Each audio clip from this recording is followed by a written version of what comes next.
Всем привет! Сегодня вас ждет семейный баттл. Новизна против традиционного. Пафос против простоты. Сувид против гриля. Андрей или Таня? Кто победит? Решат лояльные соседи. Как нам с ними повезло. Скоро узнаем, кому больше. Каждый получает по большому куску телячьей корейки. Целая в 7 килограммов нам обошлась в 1000 гривен. Это 2732 рубля или $38.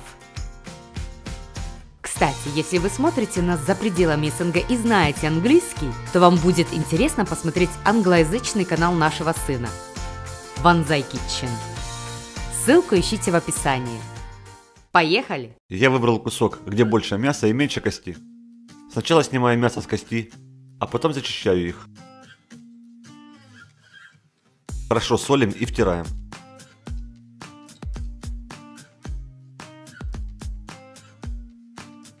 Далее посыпаем сладкой паприкой и еще раз проходимся руками со всех сторон.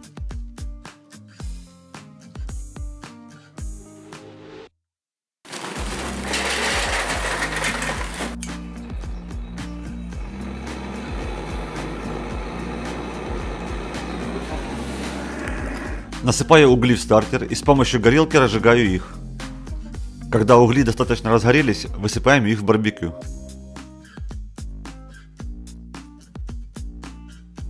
Смазываю мясо оливковым маслом со всех сторон. Прожариваю на большом огне по 2-3 минуты с каждой стороны. Высыпаю замоченную щепу в железную тару. Ставлю щепу вниз, а сверху выкладываю телятину, причем на ту сторону решетки, где нет углей. Накрываю крышкой и уменьшаю тягу, чтобы угли едва тлели. Через 30 минут переворачиваю и готовлю 2 часа до внутренней температуры 64 градуса. А в это время Таня готовит пафосное каре по хитромудрому рецепту. Ничего не по хитромудрому. Я просто хочу победить. И заметь, мы такого еще не делали. Буду готовить в технике сувид. Сувид – это французский метод приготовления пищи в вакууме при низких температурах. Благодаря этому должно получиться розовое, нежнейшее и сочное мясо, как в ресторане. На среднем огне на смеси оливкового и сливочного масла обжариваю мясо до корочки по 2-3 минуты с каждой стороны. Затем снимаю с огня и даю ему время немного остыть. Далее нарезаю кольцами 1 морковь и 1 крупную луковицу. На сковороде, не сливая масло с мясными соками, обжариваю немного розмарина и веточку тимьяна, 2 зубчика чеснока и 100 мл сухого белого вина. Этот соус использую попозже, а сейчас остывшую телятину натираю солью со всех сторон. Затем пакую в вакуумный пакет с луком, розмарином, морковью, тимьяном и, наконец, добавляю соус, который готовили на сковороде. Если у вас нет вакуумного упаковщика, можно поместить мясо в зип-пакет или плотно замотать в несколько слоев пищевой пленки.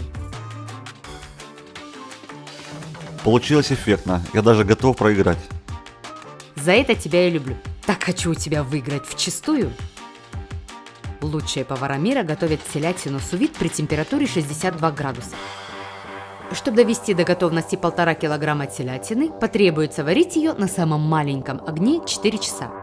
Температуру 62 градуса контролирую с помощью кулинарного термометра. Это очень удобно. А когда его нет, придется окунать пальчик в воду. Если терпимо его держать в горячей воде несколько секунд, то температура подходит. Интересно, что сейчас делает Андрей? Через 2 часа смазываю корейку кисло-сладким соусом с имбирем и апельсином. Мы его купили в супермаркете. И готовлю еще 15-20 минут на медленном огне. После этого надо будет снять с огня, замотать в фольгу и дать ему отдохнуть 30 минут. А сейчас без заморочек сделаю овощи-гриль. Нарезаю сладкий перец и цукини. Беру помидоры и острый перец.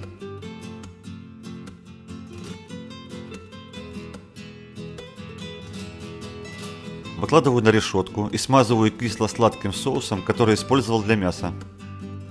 Жарю до появления аппетитной корочки.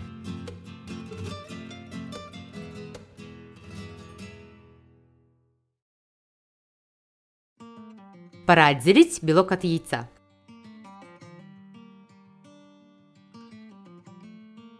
Затем соединяю желток с 1 столовой ложкой неострой горчицы и перемешиваю.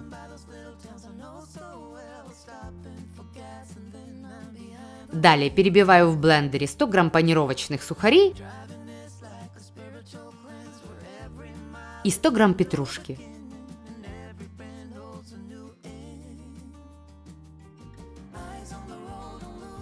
Готовое мясо достаю сначала из кастрюли,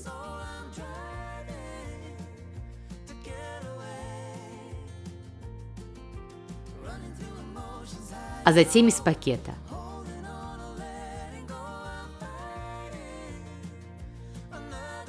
Далее снимаю мясо с кости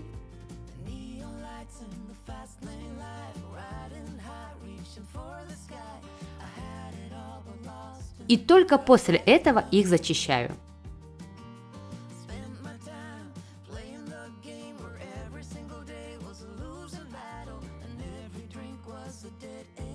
Натираю телятину горчичной смесью.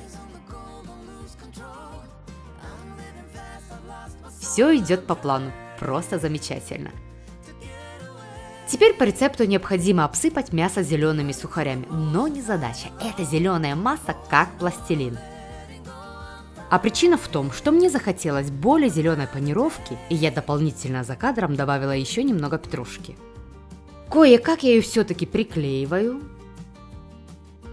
Надеюсь, что в духовке ничего не отпадет. А мне надо всего 5 минут при температуре 200 градусов, чтобы получилась хрустящая корочка. А сейчас приготовлю быстро вишневый соус. Для этого в сотейник высыпаю 60 грамм сахара и без ложки помешиваю карамель только с помощью круговых движений сотейника. После этого один за другим идут 60 мл бальзамического уксуса, 50 мл вишневого сока, а затем на маленьком огне продолжая помешивать еще 10 минут, чтобы растворилась карамель.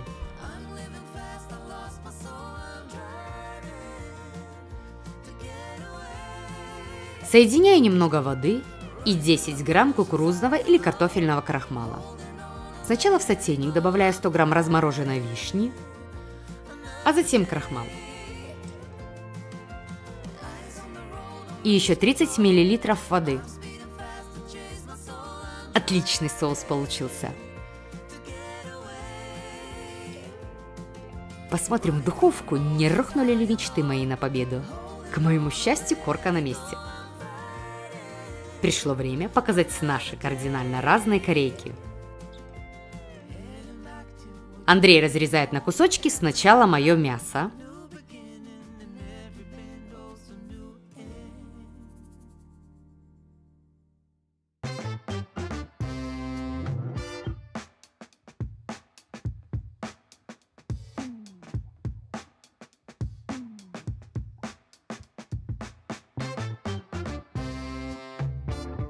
А затем свое.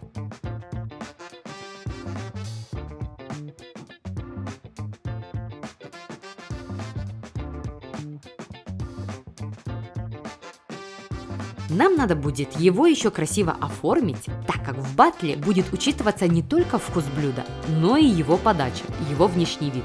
Мое зеленое мясо полностью приготовилось и осталось действительно сочным. Правда, корка не хрустящая. Да и у Андрея на вид очень даже аппетитно получилось. Придется постараться над оформлением, чтобы было больше шансов. Завершающий штрих – немного соли. И с волнением приступаем к голосованию. Первый балл за подачу получает Андрей.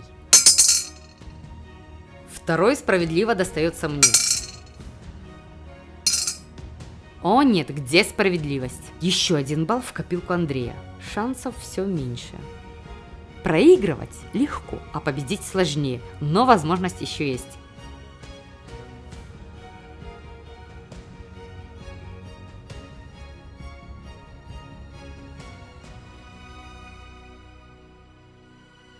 Лично мне больше понравился кусок Андрея. Он пахнет дымком и хорошо пропитан специями. О боже, где мои шансы? Хотя бы ничья получилась.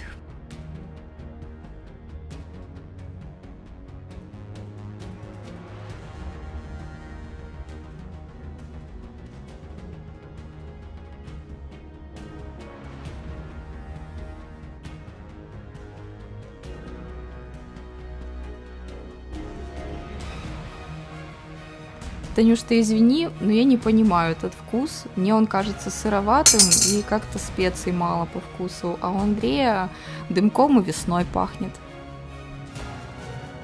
Тут все понятно, Андрею больше повезло с соседями, чем мне. Теперь посмотрим на реакцию дочуры.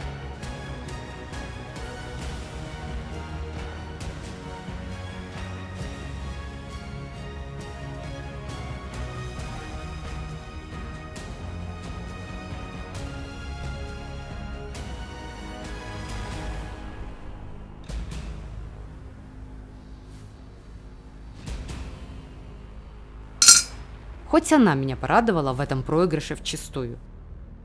Я все-таки не выдержала и решила себя проверить на объективность.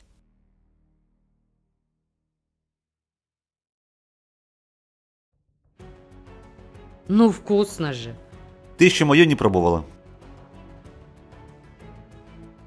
У мужа получилось действительно хорошо. С таким радикальным, ярким, подкопченым привкусом. А вот мой вариант подойдет для любителей нежного, полезного и мягкого мяса. Ой, не знаю, готова ли я еще к таким волнениям. Посмотрим на вашу реакцию, на ваши лайки. Без скромности прошу, 35 тысяч. Пишите в комментариях, как думаете, почему я все-таки проиграла и что мне делать в следующий раз, чтобы выиграть. А на сегодня все. Приятного аппетита и до вкусных встреч. Всем пока!